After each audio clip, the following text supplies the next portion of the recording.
అందరికీ నమస్కారం. మన జీవితంలో ఎన్నో కష్టాలు నష్టాలు అనుభవిస్తూ ఉంటాం. సో దానికి ఇతర కారణాలు ఎన్నైనా ఉండవచ్చు. బట్ ప్రధానంగా సంఖ్యాశాస్త్రం అనేది మేజర్ రోల్ అయితే పోషిస్తూ ఉంటుంది. సో దీనికి సంబంధించి ఈ సంఖ్యాశాస్త్రానికి సంబంధించి మనతో మాట్లాడడానికి ప్రస్తుతం మన స్టూడియోలో సిస్లా జయశంకర్ గారు ఉన్నారు. గురువుగారితో మాట్లాడదాం. గురుగారు నమస్కారం. ఆయుష్మాన్ బాబు. జాతకము గ్రాస్థితితో పాటు మన పేరులో ఉన్న సంఖ్యాబలం చాలా ఇంపార్టెంట్ అని చెప్పి చాలా సందర్భాల్లో మీరు చెప్తూ ఉంటారు. డేట్ ఆఫ్ బర్త్ సంబంధం లేకుండా ఒకే పేరు పెట్టుకున్న వాళ్ళు చాలా ప్రదేశాల్లో ఉంటూ ఉంటారు. ఉదాహరణకి ప్రియాంక అనే పేరు మనం తీసుకుందాం. ఎంతోమంది ప్రియాంకలు ఉంటూ ఉంటారు. మరి అందరికీ కూడా ఒకే రకాల స్వభావాలు ఒకే రకాల జాతకాలు ఉంటాయా? వారు వేరువేరుగా ఉంటే కనుక అసలు ఈ ప్రియాంక అనే పేరు పెట్టుకున్న వాళ్ళు ఎలా ఉంటారు? వాళ్ళ డేట్ ఆఫ్ బర్త్లను అనుసరించి వాళ్ళ జాతకాలను అనుసరించి వాళ్ళ జీవితం అనేది ఉంటుంది. ఒక ప్రియాంక ఒక కోటీశ్వరుడు ఇంట్లో పుట్టచ్చు, ఒక ప్రియాంక ఒక కార్ డ్రైవర్ ఇంట్లో పుట్టచ్చు, ఒక ప్రియాంక ఒక మిడిల్ క్లాస్ ఫ్యామిలీలో ఉండొచ్చు, ఒక ప్రియాంక రోజు కాలేజీకి బస్సులు వెళ్ళొచ్చు, ఒక ప్రియాంక కాలేజీకి రోజు కాలేజీ బస్సులు వెళ్ళొచ్చు, లేదా ఒక ప్రియాంక రోజు కార్లు వెళ్ళొచ్చు. కానీ ప్రియాంక అని పేరు పెట్టుకున్న వ్యక్తులు వీళ్ళకి సాధారణంగా ఏ ప్రియాంకకైనా కొన్ని లక్షణాలు ఉంటాయి. దీంట్లో ఉండే నెగిటివ్ నెంబర్ కూడా వాళ్ళ మీద ప్రభావం చూపిస్తుంది, ఏ ప్రియాంకకైనా సరే. సో ప్రియాంక అని పేరు పెట్టుకున్న వ్యక్తుల లక్షణాలు ఎలా ఉంటాయంటే, వీళ్ళు నిరంతరం కష్టపడే మనుషులు, ఆర్థిక పరంగా స్థిరపడాలని కోరిక ఎక్కువగా ఉన్నవాళ్ళు. తను ఏ స్థాయిలో ఉన్న ప్రియాంక అయినా సరే నేను బాగా సంపాదించాలి, నేను ఆర్థికంగా బాగా స్థిరపడాలి అని కోరుకుంటుంది. వాళ్ళు చేసే పనుల్లో బాగా గుర్తింపు రావాలని కోరుకుంటారు.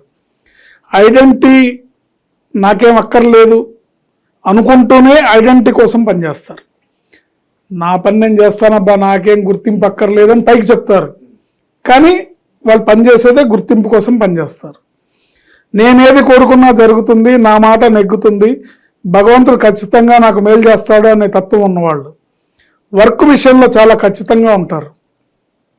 ఎక్కువగా ఫ్రంట్ ఆఫీస్లో అడ్మిన్స్గా, తర్వాత టీమ్ లీడర్స్గా రాక్షసంగా హార్డ్ వర్క్ చేయడం, end of the day best ఉమెన్గా గుర్తింపు తెచ్చుకోవడం, పర్టికులర్గా ఫ్యామిలీ లైఫ్లో హస్బెండ్ ఇలా ఉండాలి, నాకు ఇలాగే ఉండాలి, ఈ లక్షణాలతో ఉండాలి, మా ఆయన ఇలా ఉండాలి, ఇలాంటి ఉద్యోగం చేయాలి, ఇంత ఆదాయం ఉండాలి, మేము ఇలాంటి కార్లో తిరగాలి, ఇలాంటి ఫ్లాట్ కొనుక్కోవాలి అని కోరుకునే వ్యక్తులు. అలా లేకపోతే వారిని లెక్క చేయరు. తన అంచనాలకు తగ్గట్టు హస్బెండ్ రాకపోతే తను ఏది కోరుకుందో అలాంటి వ్యక్తి వస్తే ఓకే, లేకపోతే విలువ ఎవరు లెక్క చేయరు. 100% ఎక్స్పెక్టేషన్లో కనీసం 30 to 50% మ్యాచింగ్ ఉన్నా కూడా ఓకే అంటారు. కానీ అస్సలు వీళ్ళ ఎక్స్పెక్టేషన్స్ని మ్యాచ్ చేయకపోతే హస్బెండ్ని అసలు లెక్క చేయరు, వదిలేసి వెళ్ళరు, కానీ వాళ్ళతో కలిసి ఉండరు.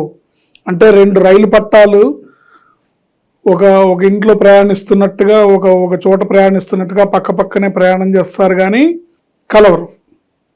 వీళ్ళ ఎక్స్పెక్టేషన్స్ కనుక మ్యాచ్ అవుతే హస్బెండ్ని దేవుళ్ళ కొలుస్తారు. మా ఆయనే నాకు దేవుడు అన్నట్టుగా దేవుళ్ళ చూస్తారు. ఎదుటి వాళ్ళు ఏమనుకుంటారో అలా అని అనుకోకుండా వాళ్ళు అనుకున్నది అనుకున్నట్టుగా చెప్పే మనస్తత్వం ఉన్నవాళ్ళు. అల్టిమేట్గా ఫ్యామిలీ విషయంలో రెస్పాన్సిబుల్గా నిలబడే మనుషులు, కానీ బాధ్యతల నుండి తప్పించుకునే మనుషులు కాదు వీళ్ళు. బాధ్యతల నుంచి తప్పించుకోరు, ఓర్పుగానే ఉంటారు, కానీ ఎప్పుడైనా బాగా కోపం వస్తే మటుకు భద్రకాళి అవతారం ఎత్తారు. ఫైనల్గా వీళ్ళు మంచివాళ్లే, కానీ చెడ్డవాళ్ళు కాదు. కానీ వీళ్ళ పేరులో ఉన్న 18వ నెంబర్ వల్ల వీళ్ళకి చెడు జరుగుతుంది.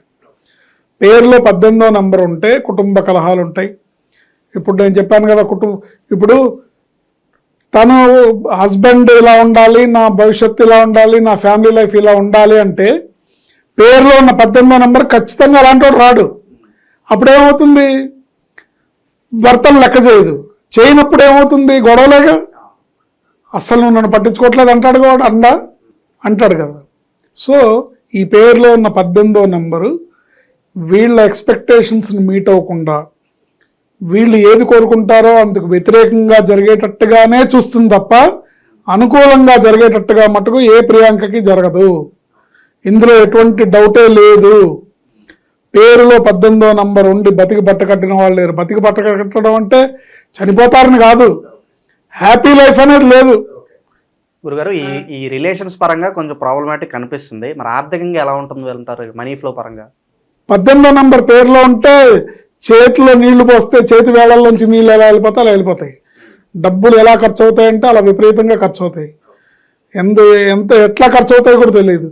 ఎక్కడి నుంచి వస్తుందో ఎక్కడి నుంచి పోతుందో తెలియదు. అదేదో సినిమాలో వాడు అంటాడు కదా, ఒక్కసారి వచ్చిపోమ్మా మెరుపుతీగా అంటే అన్నట్టుగా ఎప్పుడు 1వ తారీఖు వచ్చి జీతం వస్తుందో ఎప్పుడు 30వ తారీఖు వస్తుందో తెలియదు ఏంటి. సో ఈ 18వ నెంబర్ అనే నెంబర్ పేరులో ఉంటే వాళ్ళ జీవితం దుఃఖాంతమే తప్ప సుఖాంతం కాదు. ఈ నెంబర్ని రక్తం కారుతున్న చంద్రుడితో పోలుస్తారు. చంద్రుడు వెన్నెలనివ్వాలి కానీ రక్తం కారడం ఏంటి అంటే బాధ, క్షోభ, దుఃఖం. అయితే వీళ్ళలో ఉన్న లక్షణాల వల్ల, వీళ్ళలో ఉన్న కొన్ని ఆ లీడర్షిప్ క్వాలిటీస్ వల్ల అవి కనబడకుండా లోపల అణగదొక్కేసుకుంటారు తప్ప ఆ స్ట్రెస్ అనేది లోపల వాళ్ళకి ఖచ్చితంగా ఉంటుంది.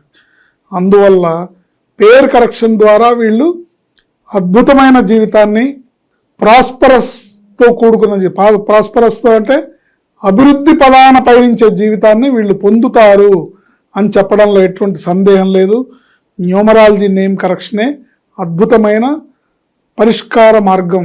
ఆనందమయ జీవితానికి, అదృష్టాన్ని పొందే జీవితానికి, ఆరోగ్యకరమైన జీవితానికి, సంపదతో కూడుకొని ఆనందాన్ని అనుభవించే జీవితానికి. ఇప్పుడు సంపద ఉన్నా ఆరోగ్యం లేకపోతే కష్టమే, ఆరోగ్యం లేకుండా సంపద ఉన్నా కష్టమే, ఆరోగ్యం ఉండి సంపద లేకపోయినా కష్టమే.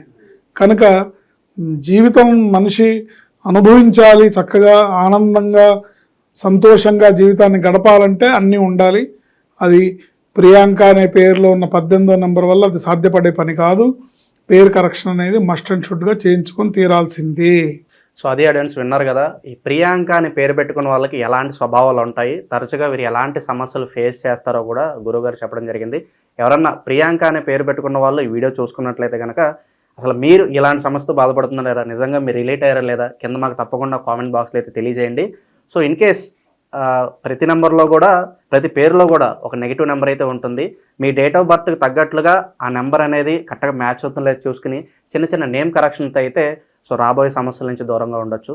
ధన్యవాదాలు.